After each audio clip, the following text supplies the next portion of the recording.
Hello, everybody. Welcome along. My name is Benjamin Bloom. This is the Benjamin Bloom Football Channel. Please leave your bias at the door and join us for Championship review and reaction. We had 6 games in the Championship on Tuesday night and Wednesday night.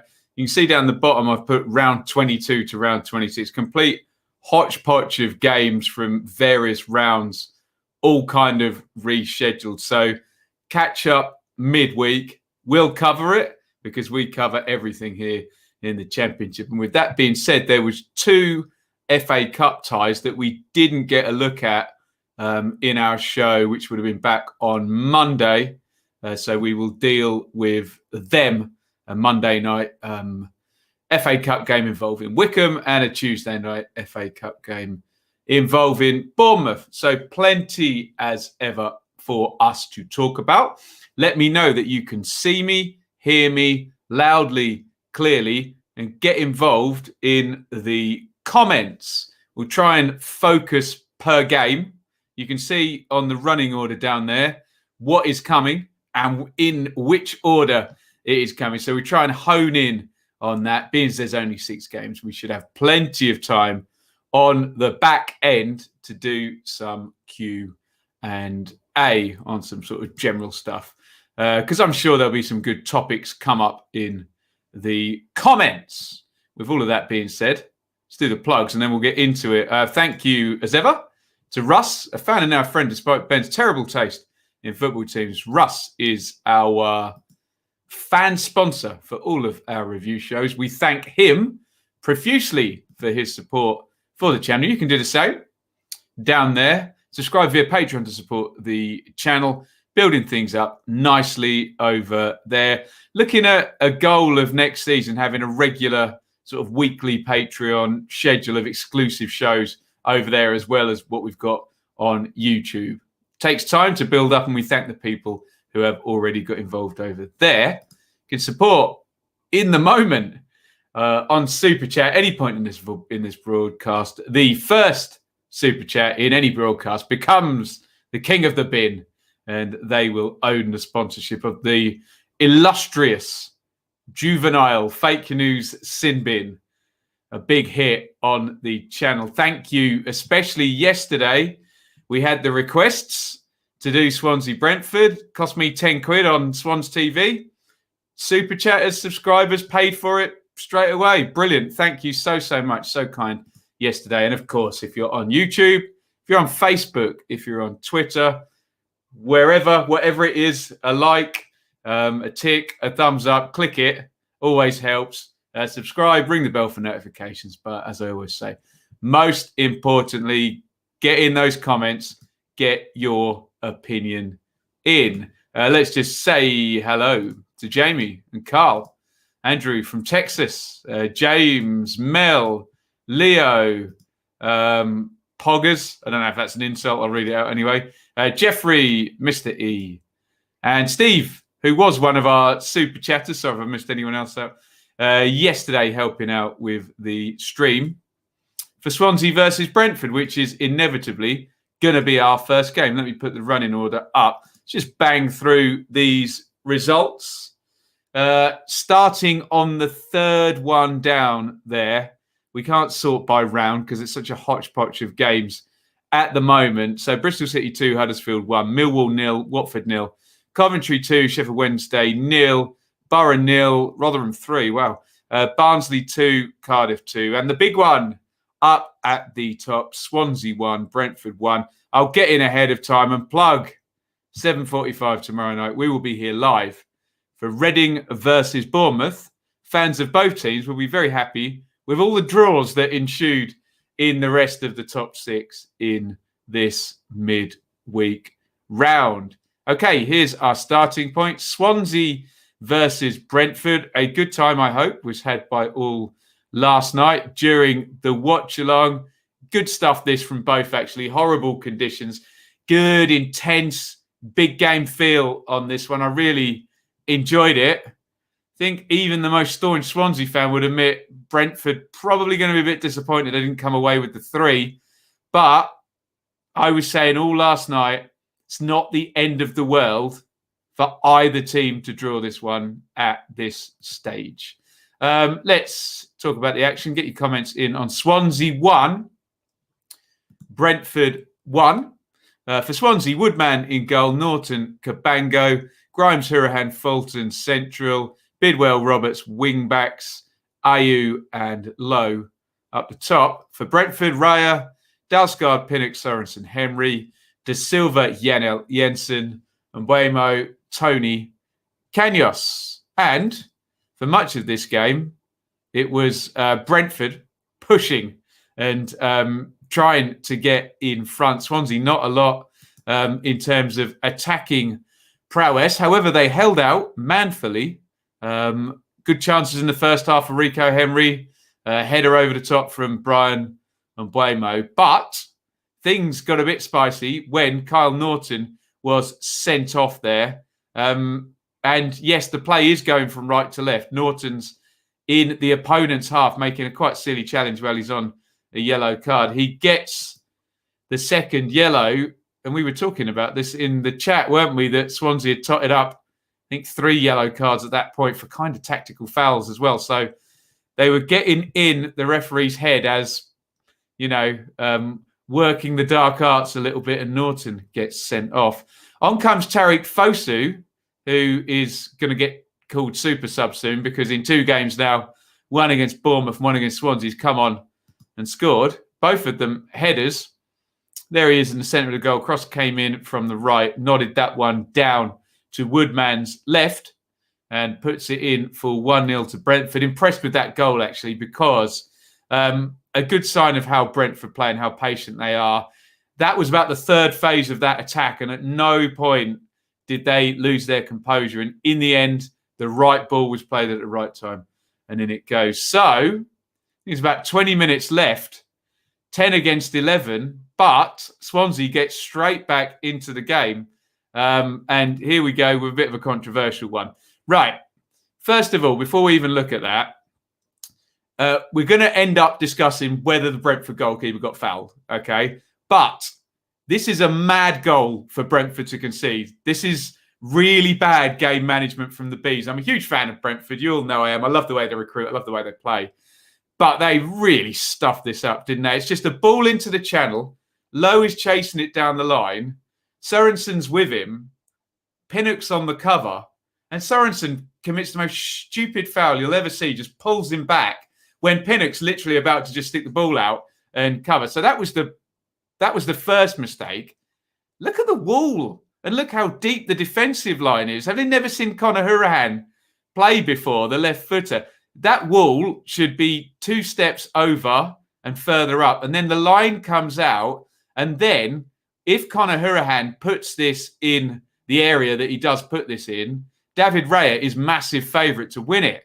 But I'm sorry, that is all wrong, isn't it? That's too far over to one side. I mean, there's a clear tunnel for Hurahan just to play that in. The wall's doing nothing other than moving the line back. It's really, really bad setup. Now, obviously, if you think the goalkeeper's fouled, none of that matters because, a foul's a foul. I don't want this just to be that people who like Swansea think that it wasn't a foul and people who like Brentford think that it was a foul. It's very subjective, this one. There is Jake Bidwell jumping with David Raya. I try my best with these stills. They don't always tell the whole story. What you don't see there, yes, Jake Bidwell, his arm is there as he's jumped. However, what you don't see is David Raya jumps about a second after Jake Bidwell jumps, and he jumps from kind of underneath him up into him and tries to punch. I'll give my view. I think it's very weak goalkeeping, a badly positioned wall. They're not far enough forward, and it's a stupid foul. And, well, look, if I'm in the ground there, I'm thinking goalkeepers are an overprotected species. Put it that way. I think if it was given as a foul, I think Brentford would have breathed a huge sigh of relief if I'm not sitting on the fence too much on that one. Get your comments in there. Let's have a look at the numbers in this one. And this is why Brentford fans will feel a bit annoyed that they didn't get the win. Look at that. 65 on the possession, 21 shots to 2, 5 shots on target to 1, 9 corners to 1, 4 big chances to 0. Really will be disappointed not to have won that, Brentford. But what they will think is they've gone away to a very direct rival. Good side, Swansea, as well. And they do look the part, Brentford, don't they? They haven't got the win here, and they are going to need to win these big games. But they look a good side. But then so do Swansea, don't they? There's the league table. Swansea 47, so 6 points behind Norwich now. Brentford 45, but, and this is kind of why a draw wasn't the end of the world for either team, because Swansea have moved ahead of Watford again. And Brentford, if they were to win their game in hand, which I think is against Bristol City, would go into second. We may see one or other of these teams in the playoffs. We may even see this game in the playoffs at some point. So, just keep your eye on this rivalry. Very evenly matched playoff semi-final from last season. 2 draws this season. Cigarette paper at the moment between these two teams. Let's have a look at your comments. What are we going here? Andrew says, gutted we couldn't get the win over Swans, but the performance was very encouraging. Agreed. Steve, Brentford much the better team. Swans not up to their usual standard, but showed real steel. Never say die. Steve, my word was durable. Just blooming durable, aren't they, Swansea? Norton will be a big miss for Saturday. Oh, goody. That probably means if Iain's coming to play in Rotherham. Chris chimes in, they'll just bring Bennett back in. Yes, Oliver will be there for Reading and Bournemouth tomorrow. Mr. E, these sorts of decisions about challenges on the goalkeepers are potluck. I tend to agree, Mr. E. The referee at Old Trafford last night would have disallowed it. Mr. Brooks at Swansea thought it was okay. Whether it's a foul or not is subjective, and, probably if that's down the middle, whichever side it is, it's just there. It's not a definite one either way. I will say it's very weak goalkeeping, though, isn't it? And I like Raya. I like his kicking. I like his flying around. But, didn't cover himself in glory with that. Keeper was flapping like a fish, hoping for a foul. There we go. Definitely confidence rising. Key players performing well. Long may it continue. We'll talk about Rotherham in a minute. Liam says, trying to keep my bias at the door. I do feel Raya missed it before being hit by Bidwell. Great game to watch.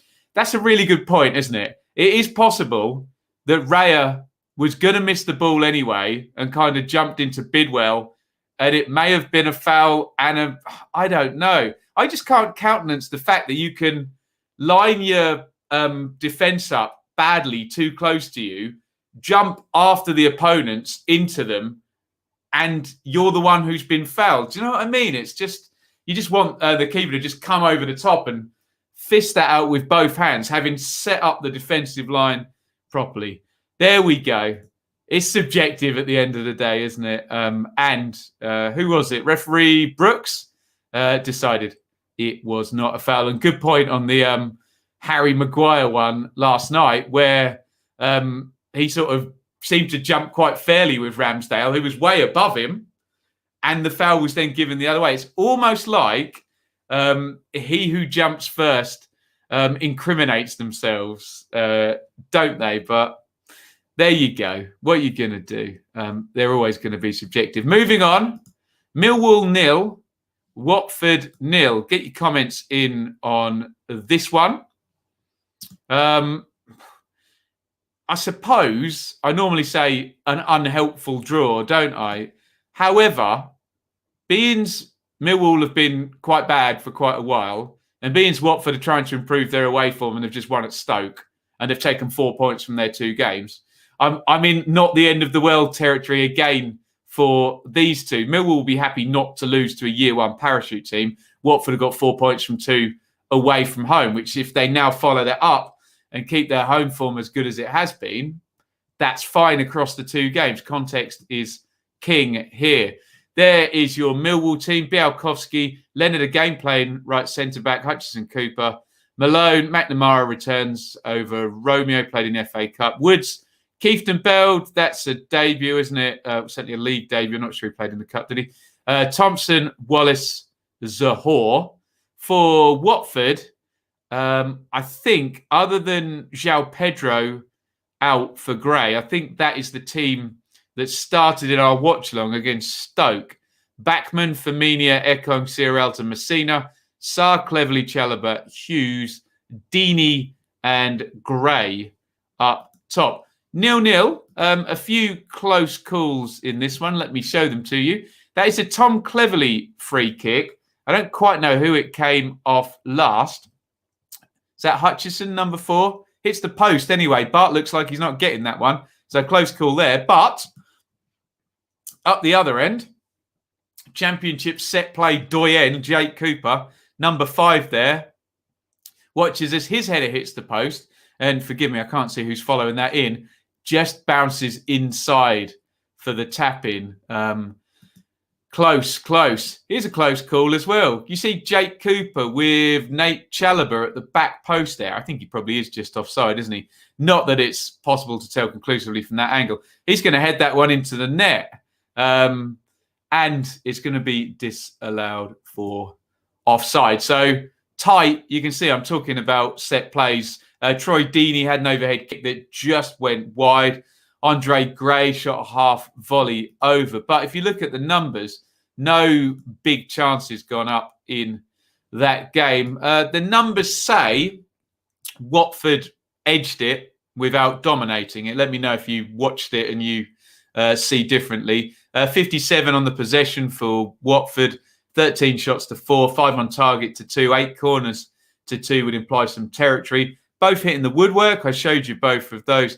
8 shots inside the box to 3. No big chances. So a tight one. Watford probably edged it, but a point apiece. There is the table. Let's just bring it up in terms of away form now. So Watford with that extra 4 points, still a paltry 7 goals away from home. Only Luton... Luton. Wow. I wouldn't have thought that. They got 4 wins from those 6 goals. Only Luton, Forest and Sheffield Wednesday with less goals away from home. And they don't have the squad that Watford do, for goodness sakes, do they? But 15 points now. That was 11 points 2 games ago, wasn't it? Obviously, there's the imperious home form, and that leaves them in 3rd spot.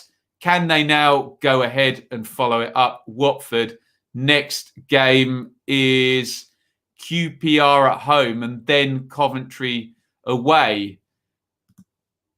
Kind of want 6 points, wouldn't they, given they have got this home draw and they've got this chase on with Swansea and Brentford and Norwich up the top there. But hey, when do you not want 6 points from 2 games? Stating the bleeding obvious, I know.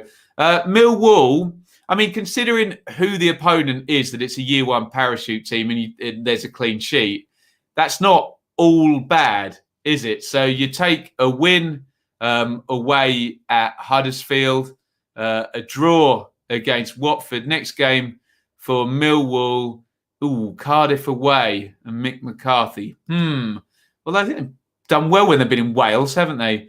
Millwall, but you need to... it needs to turn into some kind of a winning run, not a win every sort of 5 or 6 games, which it seems to be at the moment. Let's have a look at your comments on that one. What are we saying? Poor officials, says Alex. Chalobah should have had a second yellow. Ref bottled it. Cooper goal looked borderline. Can I plead the 5th on that one, Alex? I need to see the angle from the side there. Looked like he might have just been leaning offside, but maybe his size counts against him in those who's such a big bloke. Overall, good point as Watford had chances too. Fair assessment. Oh, it's Thompson following in. Thank you, Chris. Watford still grinding out results. Has the new manager been any more attacking than Ivic?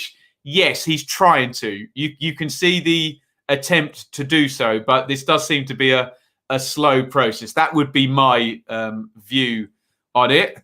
The only team laughing at the moment at Norwich, they didn't play well. I suspect Bournemouth and Reading would have been happy with this midweek's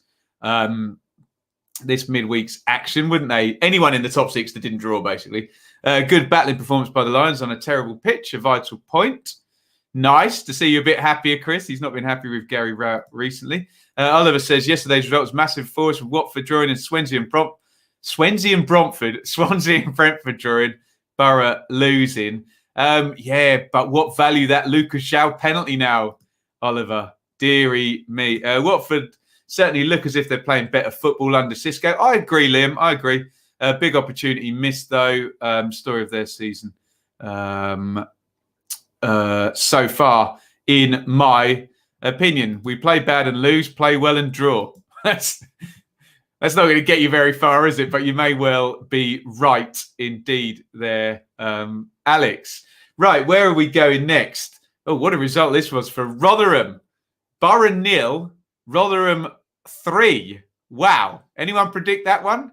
I suspect the bookmakers were laughing all the way to the bank with that one, weren't they? I doubt they lost much money on Middlesbrough 0, Rotherham 3 as a predicted score. But what a performance by the Millers.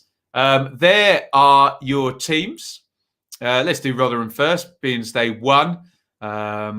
Blackman, Ihekwa, Wood, Angus MacDonald. Sean McDonald, I believe that's a return, Iain. Sunday and Harding wide. Wiles and Lindsay. Crooks probably more likely played off Smith than up front with him. For Borough, Bettinelli, Spence, Wood, Gordon, McNair and Boller is the back four and keeper. Savillhausen, Morsey, Roberts, Watmore, Asombalonga up top. And it was 3-0. Look at these couple of chances Rotherham didn't score as well. That's Michael Smith into the box, shot from the angle on the right foot, kick, spot the ball, just flies past the far post. And even bigger, look at that, Matt Crooks. Got to be scoring that, hasn't it? That's at 0-0. However, I think that was off a Johnny Howson mistake there. He's not been that way inclined for much of his career, has he? Good goal, this. A volley from Crooks, you can't quite tell. And with that type of shot, not all volleys are spectacular Tony Yeboah volleys that fly barring in. Hit it early, get it in the corner. If you can bounce it in front of the keeper as well, it's exactly what he does, Crooks. He gets in the corner. And we said a little bit about Rotherham, haven't we? That bit pragmatic, sometimes a bit of a hole in between maybe a 5 and a 4 and a 1. Crooks now looks like he's filling that hole and he's scoring goals as well. So very useful player, big physical guy, but good footballer as well. And he's certainly got 3 or 4 goals in the last month or so, hasn't he?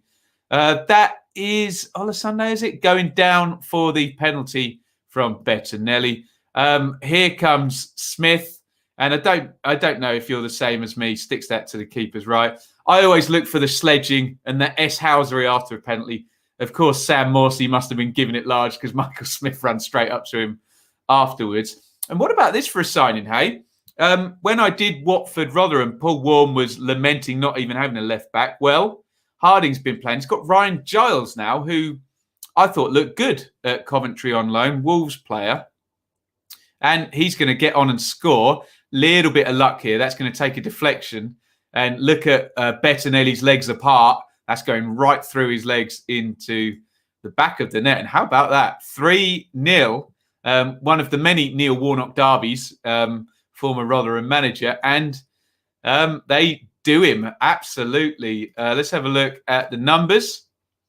61% on the possession for Borough is high. But I'm not showing you any Borough chances, am I? 14 shots, 1 on target. There's your issue. Rotherham, 6 shots on target. And that 2 big chances is, well, I think it might be quite fair on Middlesbrough, let's just say, because the 2 chances I showed you were pretty decent that they missed as well. So really nice job by Rotherham. Nice and efficient, strong defensively. Conceding 1 shot on target away at Middlesbrough is thoroughly decent. And much to my surprise, 2 away wins on the bounce now for Rotherham. They've won at Derby. They've won at Borough. crazy 3-3 draw against Stoke in the meantime. Clean sheets in the last 2 away games. They have been appallingly bad away from home, haven't they? But look at this now. 3 wins for the season, 11 points away from home to add to the 12 they've got at home. And God, who would have thought that Rotherham potentially within the next couple of weeks could have more points away from home than they have at home. 7 points in 3. Nice splurge. Rising tide at the bottom, we've said for a while, haven't we? Wycombe now 8 points behind Rotherham. Sheffield Wednesday 4 points behind Rotherham. You'd now start to worry. We'll do Sheffield Wednesday in a minute, but you now start to worry about that bottom 2 getting separated. Remember, Sheffield Wednesday don't have a manager hired yet, still working with Neil Thompson. So good work by Rotherham. The only issue is Derby and Forest are in good form as well. Look out, Birmingham. QPR have had a couple of wins, and Coventry we'll speak about in a minute. So very much a rising tide. And yeah, it'd be very boring for us if 3 get left at the bottom and Rotherham are having a good go at it not being them that gets suckered down and left waiting. Borough, strange team this season because we get very excited with their home form and we like Warnock, and they've signed Balassi today, haven't they? And we'll talk about that probably tomorrow in a transfer update video. But just inconsistent now, isn't it? It was 4 wins in 6, I think, before this latest 2 defeats. And I think is that 3 straight home defeats? I'm pretty sure they've lost 3 in a row at home. They have, haven't they? To Birmingham, Blackburn and Rotherham. I don't think they've scored in any of those games either. So maybe Warnock's getting as much of a tune out of them as he can. But yeah, just stuck in 7th. And Bournemouth above will be very, very happy because even 2 points in those games, even a couple of draws, and they would be breathing down Bournemouth's neck for 6th place. Let's have a look at your comments. Stephen says, thought the Middlesbrough-Rotherham game was just poor, just that Rotherham made and took their chances. That is the name of the game. Very happy for that. Second half is the best 45 minutes for years. Nice. Rotherham going to the Prem. Not so sure about that. I think they'll be quite happy with 21st IM player.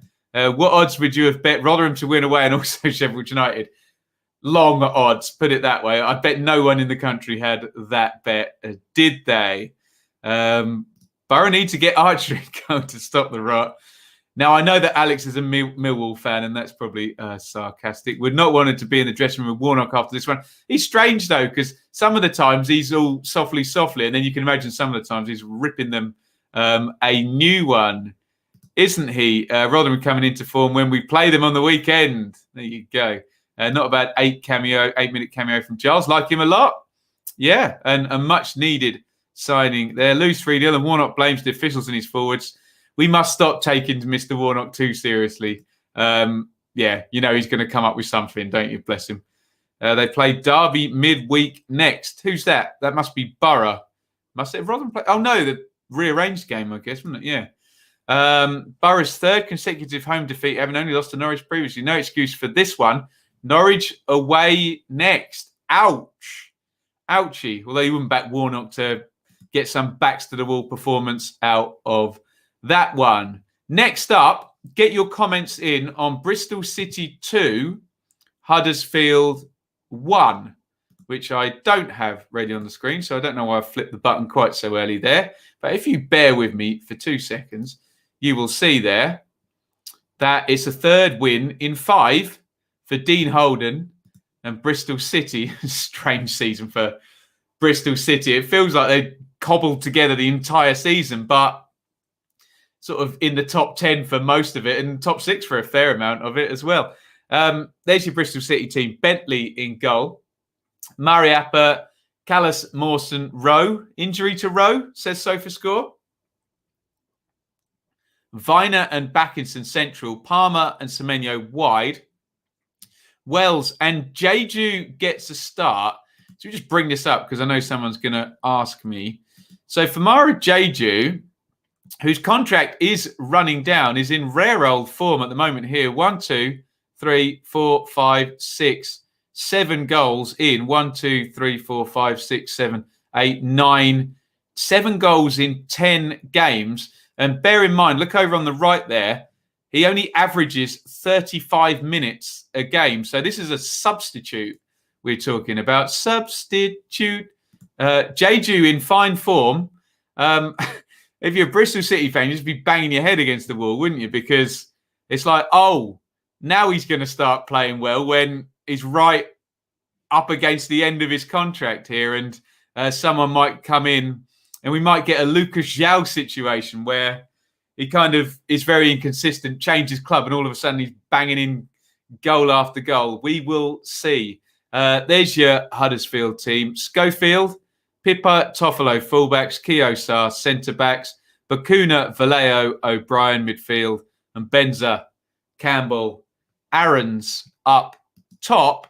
A quick little look at the numbers, and we are going to establish that this is a little bit of a smash and grab from Bristol City. I think you would agree. Let me show you some pictures just to further my point. A couple of good old chances for Huddersfield in this one. Jeju going around Schofield, and I sometimes say I could have scored that one. At that point, yes, I could have scored that one. Jeju done all the hard work into the open goal. There's a really nice assist by Casey Palmer for this one. Really mugs Naby Sarr off, plays it. Sarr's expecting the ball to go outside and he plays it the other side. Sarr turns his back. Jeju in. Bang, bang. And as I said, 7 goals in 10 games. That's probably unfair to Jeju. I'm sure someone's done it and worked out the minutes across those 10 games. But yeah, he's in rare old form at the moment because it won't be 900 minutes he's played in that 10 games. Nowhere near, in fact. And if the average is to be looked at, it'd be 350 minutes for those 9 goals, which is very, very impressive stuff. Here's Bakuna with a goal back. Forces that home at pinball in the box. And what a chance here. That is Fraser Campbell in the middle. He still doesn't tell you that came at him very quickly, just wide of the post. Also, someone correct me in the chat. I think it might have been Vallejo.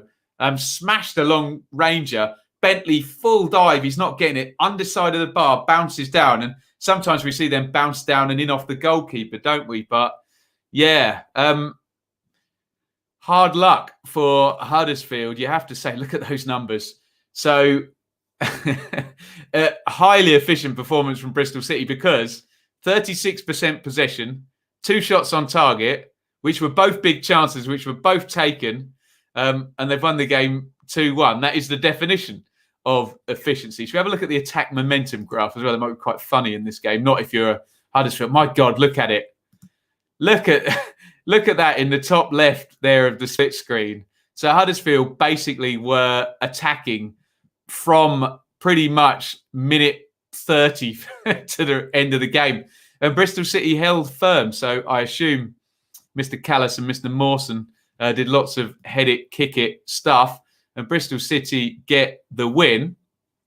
Bristol City have won as many games as Brentford this season. Look at that. 12 wins, 10 defeats. Just inconsistent. Look at the goal difference. A neutral goal difference and 8th position in the league. But they're winning games, aren't they? 3 wins in the last 5. Let me just check the home and away issues for Bristol City. 8th at home and away from home, 13th. But yeah, odd team. They must be quite good in game. Someone's doing a good job there. Either the players on the pitch at game management or they're set up to absorb games like this. But don't knock it if you're a Bristol City fan. It's 8th position. It's 3 points off the playoffs, for goodness sake. But they don't look like a playoff team with this level of consistency as yet. I suppose the glass half full comment you would add to that is, well, what would happen if they got some consistency? Well, maybe they could move up from 8th in the table. Who knows? Huddersfield, 4-game lose streak there. Not good. Home form was propping them up, wasn't it? And a couple of home defeats into the bargain, and that happens. And rising tide beneath them since. Look at that. In the time since Huddersfield have scored a point. Sheffield Wednesday have scored 7. Rotherham have scored 7.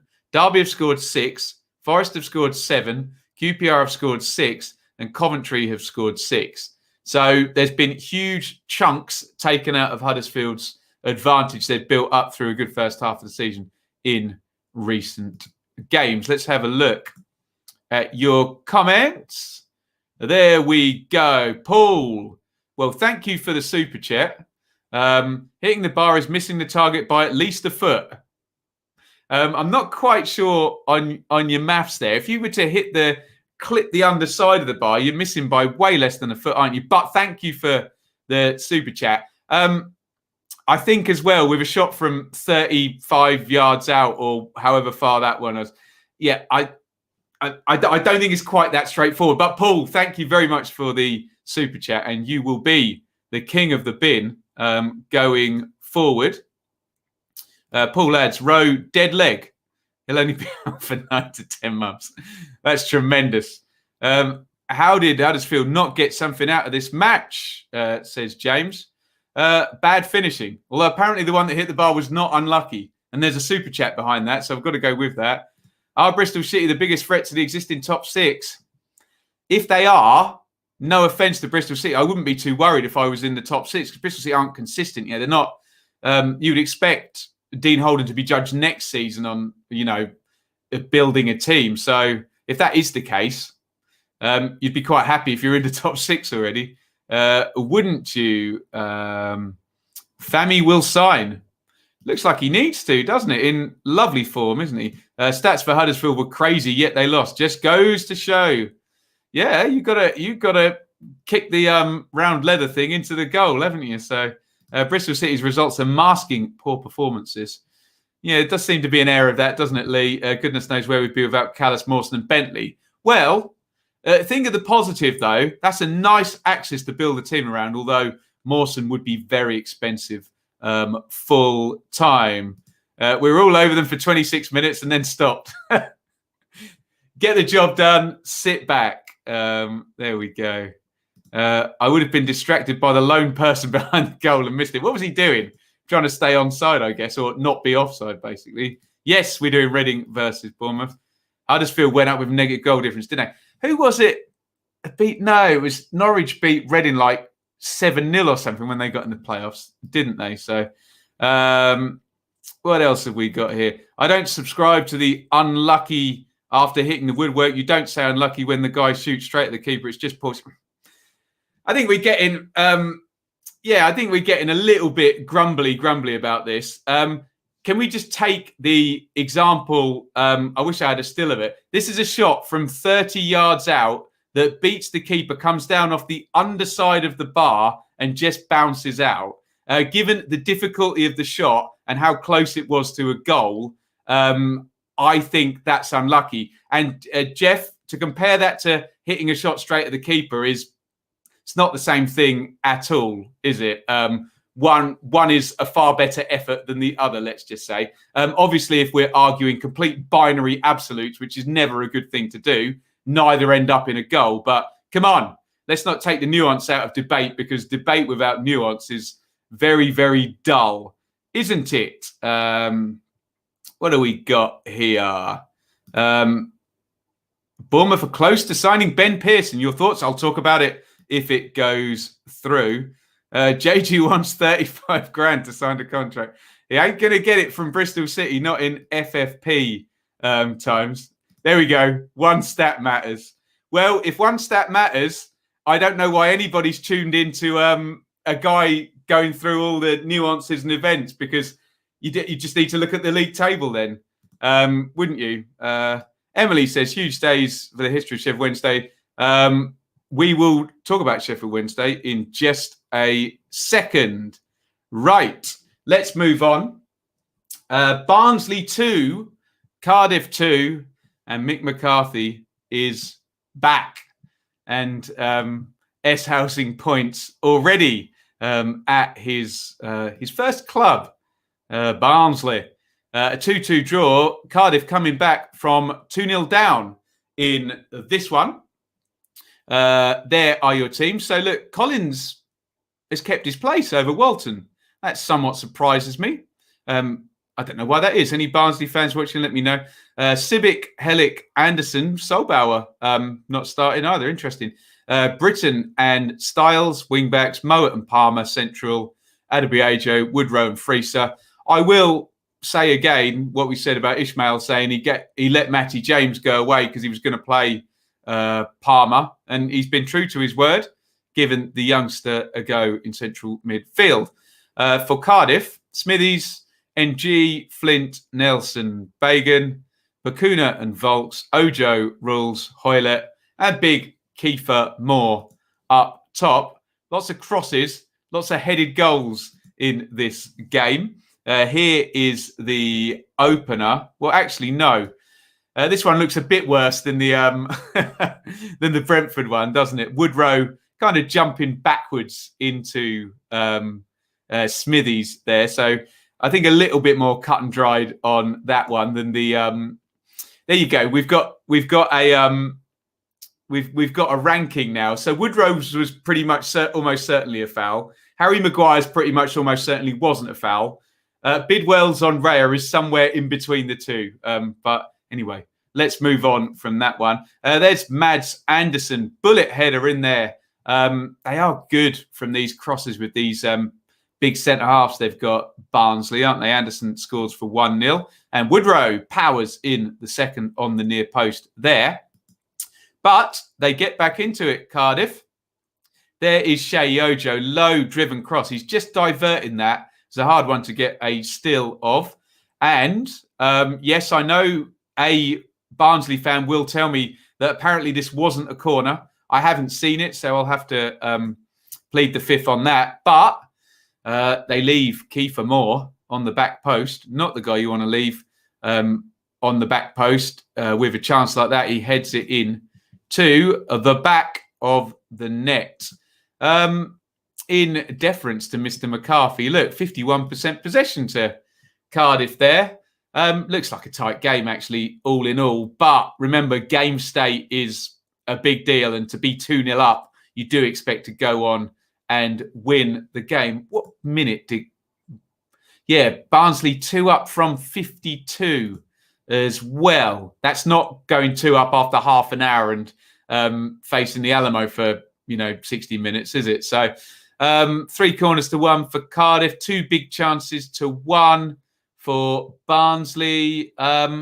Looks like a pretty tight game. And believe me, I know chapter and verse on Mick after 6 years at Ipswich. He will oversee a number of tight games. There won't be a lot. There won't be a lot in it. He'll keep it very, very straightforward, and they will immediately become hard to beat.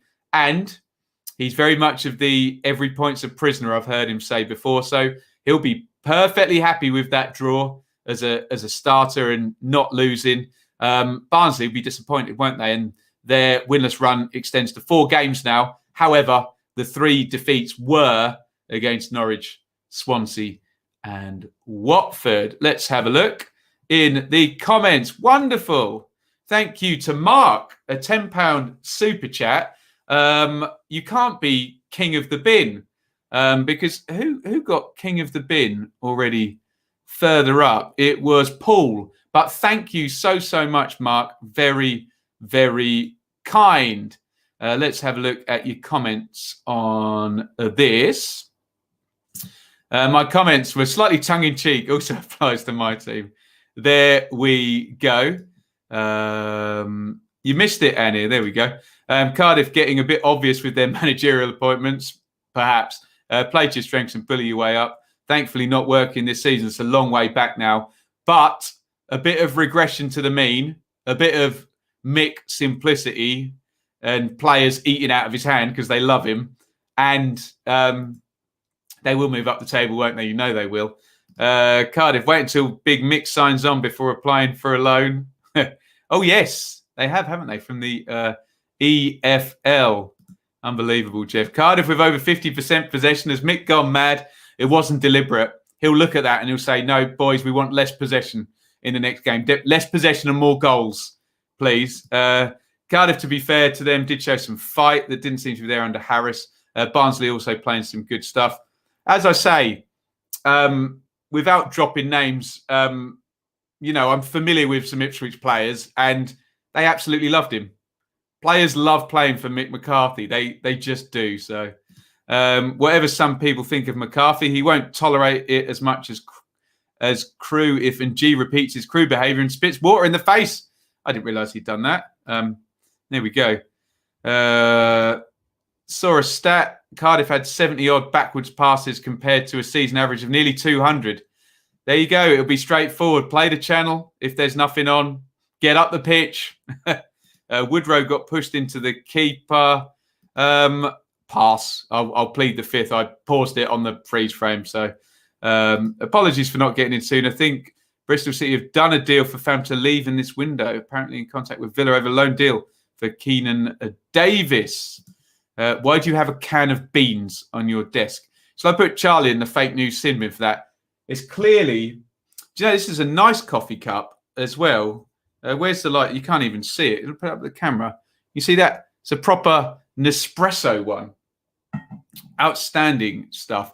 No one's been in actually yet. So let's put Charlie in the fake news sin bin. Thank you to Paul for sponsoring the fake news sin bin.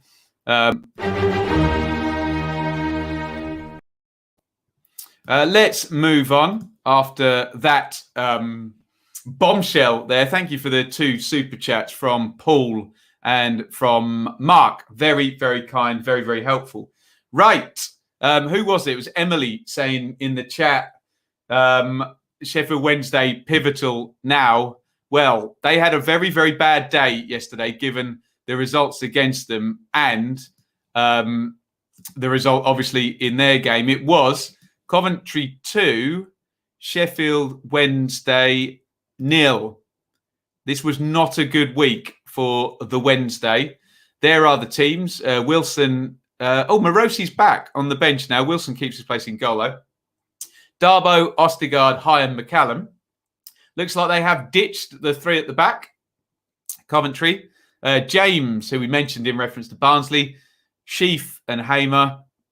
O'Hare returns, and did he return? Brilliant performance by him.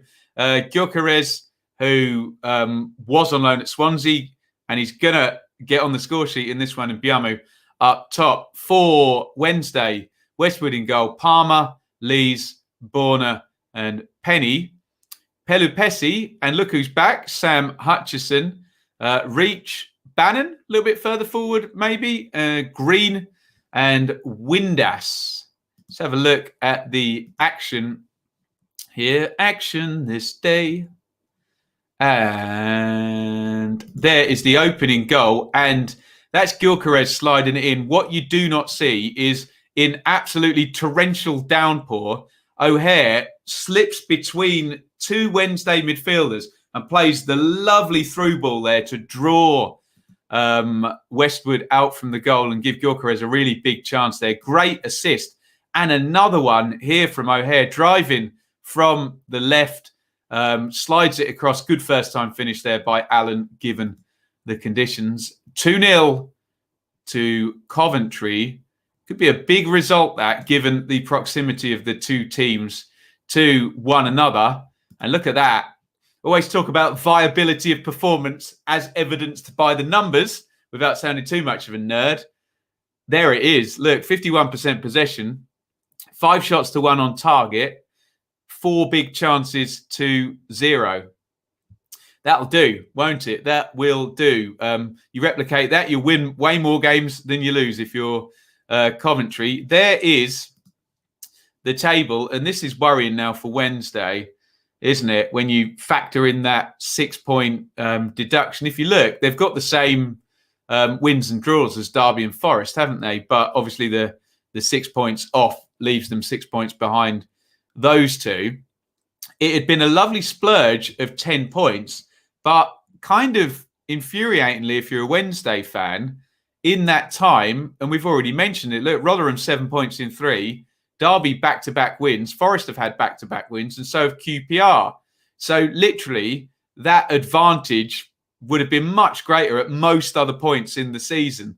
But then you get this defeat. And of course, if you look in recent games, the two directly above them both win. And if you look at it just between Wednesday and Coventry, it's the old 6-pointer, isn't it? And now Coventry, 10 points above Sheffield Wednesday with under half a season, with 19 games for Coventry to play. So Coventry have put themselves in a really nice position to get out of this. They're well over a point per game, 29 in 25. However, the worry is that Forest and Derby will finish halfway up the table, or, towards 13th or 14th. That's the worry if you're a Coventry fan, that you're going to possibly be knocked down 2 positions just by 2 kind of larger resourced clubs. Not saying they've got a better system or pattern of play or side, but, sometimes these teams just bully their way away from the bottom, don't they? But Coventry, at the moment, you would say, keep it up and they're definitely surviving. It's just, do they go on a bad run and what happens beneath them in terms of the tide rising?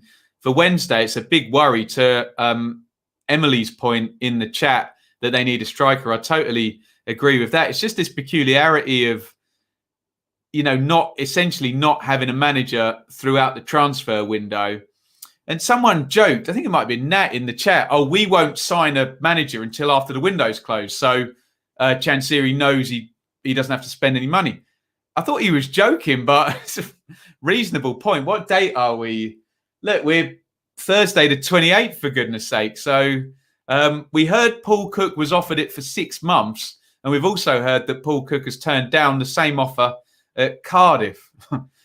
So some Ipswich fans would be quite happy for Paul Cook to stay out of work as long as possible, to be honest. We quite like him long-term down there, but I think he may have his sights higher than League One, put it that way. But League One is where Sheffield Wednesday are going to end up as it stands. They need another splurge of 10 points in 4 games, don't they? And they need a manager as well. Not looking good for Mr. Chansiri and Sheffield Wednesday. I've said it before, a fiver is a pint and I'd buy you. And thank you very much, Paul. Very, very, very kind. Basically, Super Chats go into, it's called Google AdSense. And it's basically my wages. It comes through once a month. Google AdSense empties out. So it's very, very kind, especially given COVID and my a redundancy in June now. God, I haven't had a job for months. Emily adds, no excuses, rightfully lost the game, but Jesus, that has been the worst pitch in the league. There's a few challenging there. Swansea ripped theirs up, didn't they? Barnsley's was awful when we saw it. I think it's not been a good winter for some of the pitches. Blackburn had a waterlogged one as well, but agreed. Thompson must be a decent bet for managing now if they're only giving it. Yeah, fair point, Mr. E. Support this channel as much as you can. Leave your bias at the door, absolutely, Baz. Watch Gorkarez score a bagful now, couldn't he? Yeah, Steve Cooper didn't fancy him, and I, like most people on this channel, respect the opinion of Steve Cooper. He seems a damn good manager, doesn't he? Cov playing Swansea in February. Put your mortgage on Gorkarez to score. 21 games left for Cov. Yes. Yeah, so those teams, there's a few who have already played 26, literally into the last 20 games now. Chris says, Coventry have now conceded only 1 goal in their last 7 home games. This started with a 0-0 draw against their landlords, whom they play again away on Saturday, and Birmingham can't buy a home win. There you go, odds on Birmingham to win that. Oh, Charlie, what is he doing? What's the purple fleshlight? Unfortunately, I happen to know what one of those is in front of my piano. This, my darling, you see it on the back there, is an Ultimate Ears speaker. You can probably tell with the plus and the minus button. It's very, very good, actually. I connect my phone to it, and it makes a lovely noise. So I hope that answers you. Right. let's move on. And let's just do the 2 FA Cup games, because we had Bournemouth 2, Crawley 1, and we had Wycombe 1, Spurs 4. So Bournemouth get a bit of a rest from the Championship, which frankly they needed, because it hadn't been going well. Back-to-back defeats for them, dropped down to 6th. And is it a confidence-building win? Possibly is. They went quite strong in it, didn't they? Sorry, let me just get that ludicrous comment off the screen. There we go. Begovic in goal. Stacey, Cook, Kelly, Rico. It's full strength, isn't it? Cook, Jack Wilshere back. Nice. Billing, Danjuma, King, Brooks. I'm sure Crawley were very happy to see that team sheet, weren't they? I'm not going to read out the Crawley team because I'm not a blagger. I don't know who any of their players are. I must apologise. League 2 team there. We do, however, have some pictures, and well, there's Wilshere. Look at that technique. Hey, you know where that's going. Curling away from the keeper into the corner. Jackie's back. Lovely goal. Nice assist by Josh King, flicking that one on. This is Nichols. Would you like me to give you his Christian name? If I can find it. Is he a substitute? Tom Nichols. There we go. Gets the equaliser for Crawley as Begovic pulls off the Peter Schmeichel starfish dive type thing. But Josh King, who is somehow still at Bournemouth, despite having not wanted to be there for a long while, is playing and is scoring. I don't suspect we'll see him start in the league game that we'll be covering tomorrow night against Reading. I suspect we'll see Dom Solanke back in there. And surely in the next few days, surely West Ham, Burnley, Villa, someone's going to sign Josh King, aren't they? Just to quickly bring Bournemouth up in the Championship. We'll be covering them tomorrow night on the watch along. They are in 6th position and just slipped off, haven't they? But game in hand. Oh, it's so annoying when it does that. Game in hand on Watford above them. They need to go on a bit of a run now after 1 point in the last 3.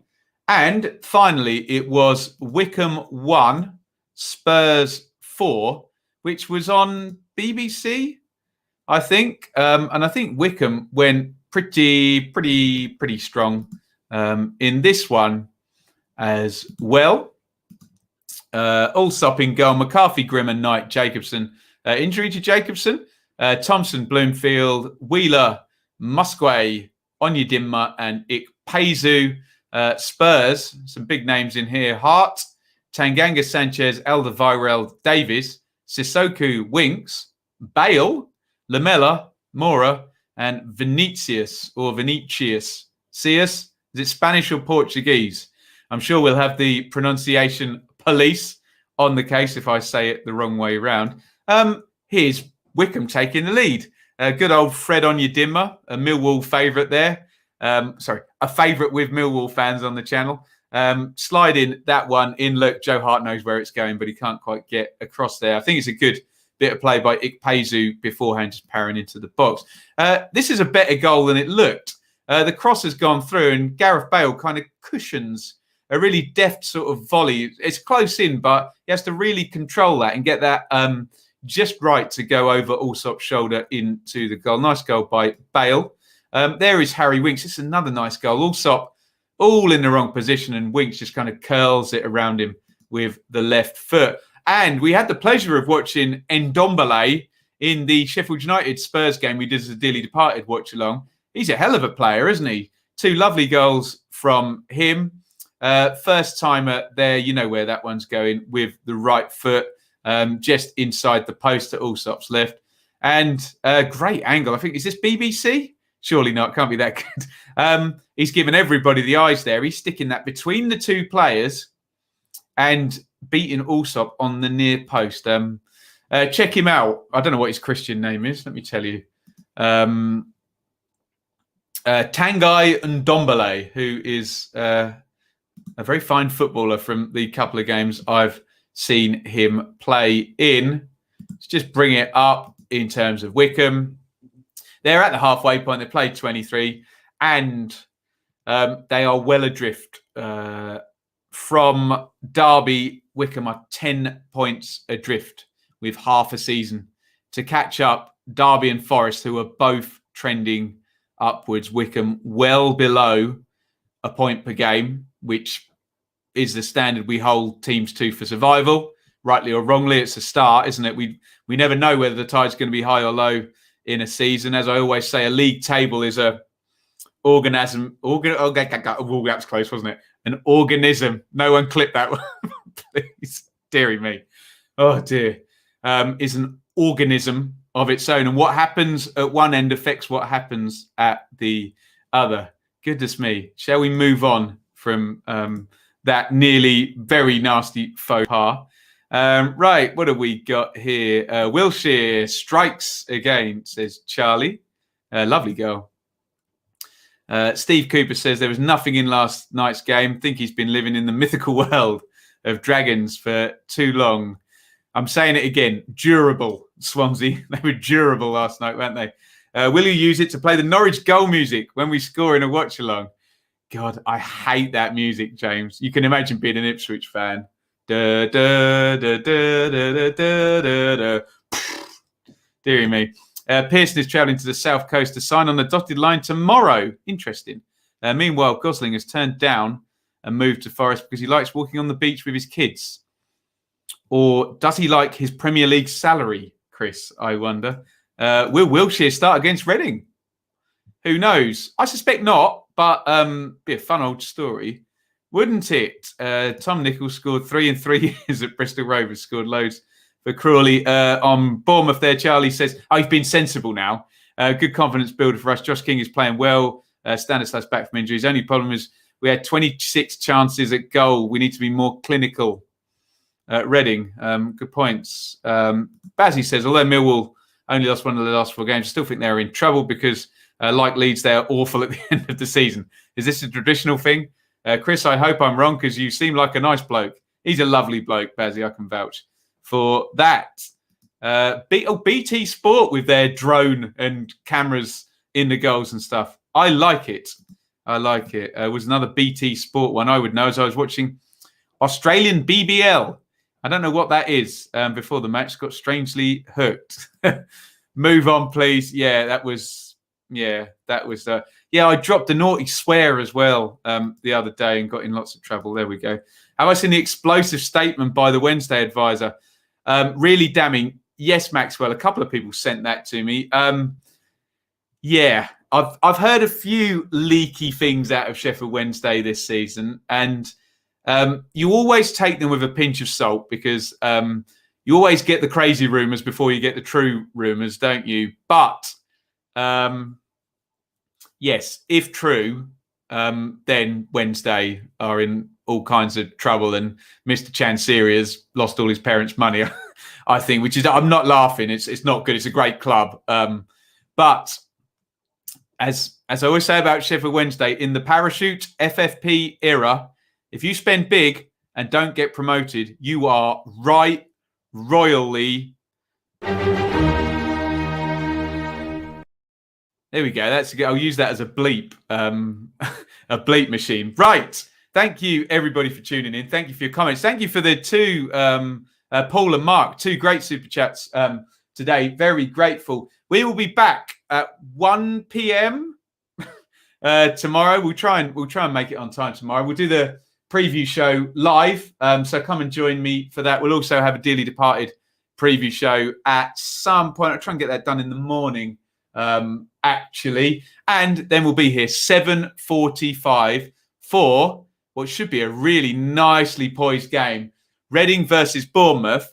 We did the return, which was a hell of a game, wasn't it? Reading were 2-0 up and ended up being 4-2 to Bournemouth. So if it's anything like that, well worth coming and joining. If you want to shout out, comment now whilst I quickly do all my business at the end of this broadcast. Thank you to Russ, fan sponsor for the review show, fan and now friend, despite Ben's terrible taste in football teams. Russ has gone and got involved over on patreon.com. Subscribe via Patreon to support the channel, receive regular Patreon-only exclusive content, including post-match stream summaries, and the quick predictions. Hopefully, I would love to think by the time we get to next season, that and maybe the world's a bit more normal, we'll have a weekly schedule of Patreon exclusive shows to really give you bang for your buck. Thank you for the people who are in there on the ground floor, to use a horrible corporate speak. Thank you if you're watching on YouTube, Twitter or Facebook. Please hit the thumbs up and most importantly, subscribe, ring the bell for notifications. And thank you for all of your comments. And thank you to our super chatters in the stream tonight. Let's say thank you, Bazzy, Liam, Paul. Thank you for the super chat. QPR forever. Thank you for the food. Back before Christmas. James, Mr. E, Derby have definitely paid up till the end of December. So yes, see what happens with the next month's load. Steve, bleep, indeed. Good night all. Jeff's only here because we didn't lose. That's tremendous. Right, thank you everybody for watching. All that remains for me to say is over and out. Thank you so much for watching. If you enjoyed this video, please hit the like button to see more videos from this channel. Hit the subscribe button and to be notified every time we upload. Ring the bell for those notifications to come through on your device. If you really want to support the channel and me as a content creator, I will be eternally grateful if you head over to the merch store and grab something, or support over on Patreon, patreon.com/Benjamin Bloom. Thank you for your time. Go and watch another video.